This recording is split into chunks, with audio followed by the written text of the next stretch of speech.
All right, so I've been doing some research about entering Ecuador because while the state of emergency is over, supposedly, the rule requiring criminal background checks to prove that you have a clear record to cross land borders of Colombia and Peru is still in effect.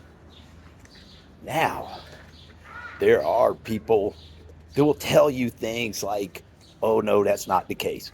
Well, you know what?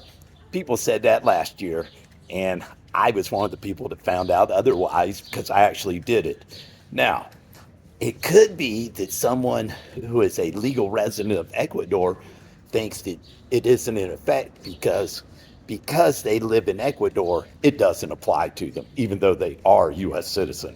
It's for extraños, foreigners. If you got a green card in the United States, you're not really a foreigner. You get my point? Same thing goes in Ecuador. So I've caused a little bit of raw on some of the expat Facebook groups on, yeah, the Ecuadorian expat groups and Ecuadorian travel groups. Let's just say most of the intel I've gotten from it is absolutely useless or downright degrading, nasty, and ugly comments and other crap from people who clearly don't have a clue about traveling in Ecuador. I don't even know if they've ever been there, if they're just trolls. So be careful. When you research the internet, you should take it with a huge grain of salt. I'm trying to get firsthand info, and maybe someone give me a link to an official I can talk to directly to find out.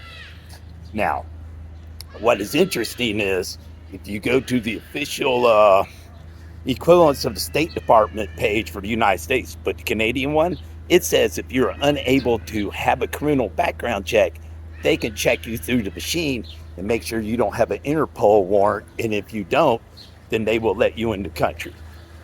I have not been able to verify this beyond that I went to the official Canadian website, just like State Department of the United States travel advisories. And lo and behold, it really does say that. One of my Canadian friends hit me with this. I have not determined if this only applies to Canadian citizens and that maybe their government's allowing them to check through their system directly. I don't know. I'm trying to find out what the truth of the matter is.